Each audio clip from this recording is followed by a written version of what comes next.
आपको हमारी कहानी पसंद आ रही है तो वीडियो को लाइक करें, शेयर करें और चैनल को सब्सक्राइब करके 1000 सब्सक्राइबर्स पूरे करने में मदद करें। एक बार की बात है, बहुत दूर पहाड़ों और जंगलों से घिरे एक राज्य में एक नन्ही सी राजकुमारी पैदा हुई। उसकी त्वचा बर्फ की तरह उजली, होंठ गुलाब की तरह लाल और बाल रात जैसे काले थे। राजा ने उसका नाम रखा स्नो वाइट।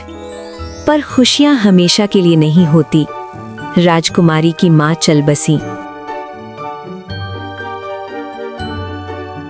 स्नो वाइट धीरे धीरे बड़ी होने लगी। उसकी आंखों में मासूमियत थी और चेहरे पर सादगी। वो हर किसी से प्यार से बात करती थी। जंगल, पेड़ पौधे और जानवर उससे दोस्ती करने लगे। दिन बीतते गए और स्नो वाइट की सुंदरता सबका ध्यान खींचने लगी। और कुछ सालों बाद राजा ने दूसरी शादी कर ली। नई रानी सुंदर तो थी, लेकिन उसका दिल काले जादू और जलन से भरा हुआ था। उसकी सौतेली माँ के पास एक जादुई शीशा था। वो रोज शीशे के सामने खड़ी होकर पूछती, शीशा शीशा सच बताना, इस दुनिया में सबसे सुंदर कौन है? शीशा हमेशा उसका ही नाम लेता था।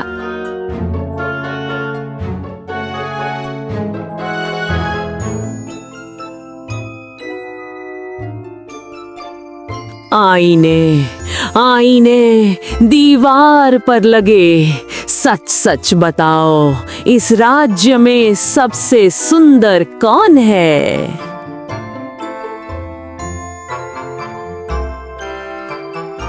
महारानी, आप सुंदर हैं, इसमें कोई संदेह नहीं। लेकिन राजकुमारी स्नो वाइट आपसे कहीं अधिक सुंदर है।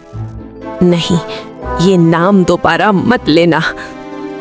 वो बच्ची मुझसे सुंदर नहीं हो सकती। उस दिन से रानी का दिल जलन की आग में जलने लगा। रानी ने शिकारी को बुलाया और उसे एक ऐसा दिल दहला देने वाला काम दिया जिसे सुनकर उसका दिल कांप उठा। जी महारानी, आपने मुझे बुलाया? शिकारी, स्नो वाइट को जंगल में ले जाओ। वहां उसे हमेशा के लिए खत्म कर दो और सबूत के तौर पर उसका दिल ले आना। जैसी आपकी आज्ञा महारानी। शिकारी वहां से चुपचाप चला जाता है। उसके कदम भारी थे और मन बेचैन। उधर रानी अपनी खूबसूरती के घमंड में खोई हुई। उसकी आंखों में चमक थी और होठों पर जीत की हल्की सी मुस्कान।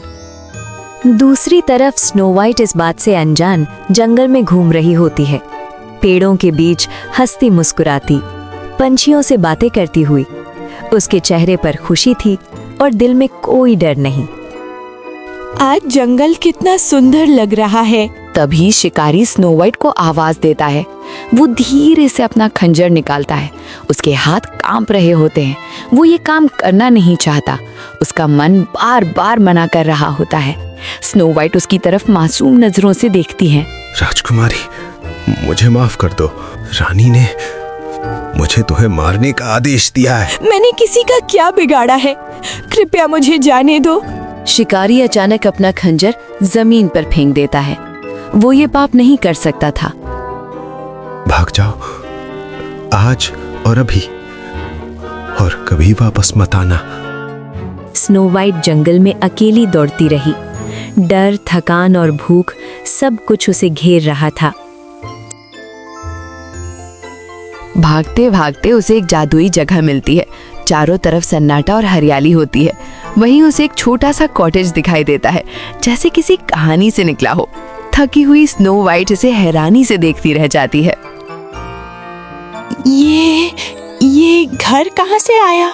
शायद यहाँ कोई रहता हो। शायद मुझे थोड़ी मदद मिल जाए। स्नो वाइट धीरे धीरे दरवाजे तक जाती है। वो हल्के से नॉक करती है, लेकिन दरवाजा पहले से खुला होता है। वो हिम्मत करके दरवाजा खोलकर देखती है और अंदर झांकती है।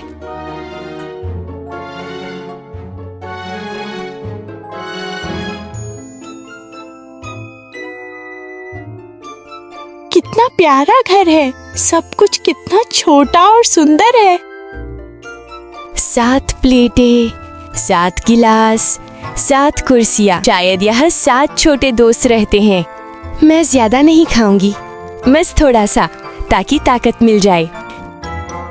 स्नो वाइट इतनी थकी हुई होती है कि वहीं जमीन पर बैठ जाती है। आंखें भारी हो जाती हैं और देखते ही देखते वो वहीं गहरी नींद में सो जाती है। दूसरी तरफ सातों बौने घर वापस आ गए थे। जब उन्होंने दरवाजा खुला देखा तो वे वहीं रुक गए, एक दूसरे की तरफ देखने लगे और सोच में पड़ गए कि आखिर उनके घर का दरवाजा किसने खोला होगा। अरे, किसी ने खाना भी खाया है। अच्छू, और कुर्सियां भी हिली हुई हैं। कोई ऊपर भी गया है। चलो देखते हैं। मुझे माफ कर दीजिए, मैं बेघर हूँ। मुझे कहीं जाने की जगह नहीं थी। राजकुमारी स्नो वाइट हूँ। मेरी सौतेली माँ मुझे नुकसान पहुँचाना चाहती है। डरो मत बच्चे, तुम सुरक्षित हो। तुम हमारे साथ रह सकती हो, बस घर का ध्यान रखना। स्नो वाइट वहाँ खुश थी। वो सबके लिए खाना बनाती थी, कपड़े धोती थी और घर का पूरा ध्यान रखती थी। सातों बौने रोज काम पर जाते थे और उसे वहाँ घर जैसा प्यार मिल रहा था। उसका डर अब सुकून में बदल चुका था। वहीं दूसरी ओर रानी को शिकारी ने सबूत के तौर पर एक जानवर का दिल दे दिया था। रानी ये देखकर बहुत खुश हो गई। खुशी के घमंड में वो दोबारा जादुई आईने के पास गई और उससे पूछने लगी, आईने, आईने, दीवार पर लगे इस पूरे राज्य में सबसे सुंदर कौन है? मुझे बता दे। महारानी, आप सुंदर है, लेकिन सच्चाई ये है कि राजकुमारी स्नो वाइट अब भी आपसे अधिक सुंदर है। वो जंगल में 7 बौनों के घर में रहती है। इस बार रानी ने काले जादू का सहारा लिया। उसने एक लाल सेब लिया और उसमें जहर मिला दिया। फिर जादू की ताकत से उसने अपना रूप बदल लिया।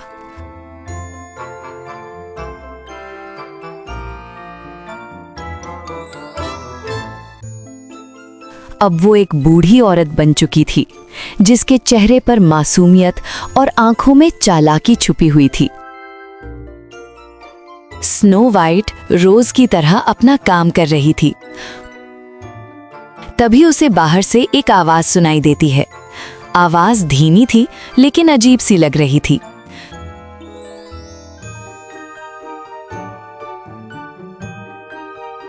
बेटी, मैं रास्ता भटक गई हूँ। थोड़ा पानी और आराम चाहिए। मुझे दरवाजा खोलने से मना किया गया है। डरो मत, मैं तुम्हारी दादी जैसी हूँ। ये लो एक सेब, बहुत मीठा और ताजा है। स्नो वाइट दरवाजा खोल देती है। बूढ़ी औरत उसे मुस्कुराकर सेब देती है। जैसे ही स्नो वाइट सेब का एक टुकड़ा खाती है, उसकी आंखें भारी होने लगती हैं। अगले ही पल वो जमीन पर गिर जाती है और चारों तरफ सन्नाटा छा जाता है। शाम होते ही सभी बौने काम से वापस आ जाते हैं। घर में कदम रखते ही उनकी नजर स्नो वाइट पर पड़ती है। वो जमीन पर गिरी हुई होती है। वे घबरा जाते हैं। पास जाकर देखते हैं, स्नो वाइट मरी नहीं थी, बस हमेशा के लिए सो गई थी। उसकी सांसें चल रही थीं, लेकिन आंखें नहीं खुल रही थीं। बौनों का मन उसे छोड़ने का नहीं होता। प्यार और आंसुओं के साथ वे उसे कांच के ताबूत में लिटा देते हैं, ताकि वे उसे हमेशा अपने पास रख सके। कुछ दिन बाद वही शिकारी उधर से गुजर रहा होता है। अचानक उसकी नजर कांच के ताबूत पर पड़ती है। वो पास जाकर देखता है तो स्नो वाइट को उसमें लेटा पाता है। ये देख उसका दिल भर आता है। आंखों में गहरा पछतावा उतर आता है। उसकी आंखों से एक आंसू चुपचाप स्नो वाइट पर गिर पड़ता है। उसी पल जादू टूट जाता है। स्नो वाइट की आंखें खुल जाती हैं और वो धीरे से उठ बैठती है। शिकारी हैरान और खुश रह जाता है। स्नो वाइट उसे पहचान लेती है और भावुक होकर उसे गले लगा लेती है।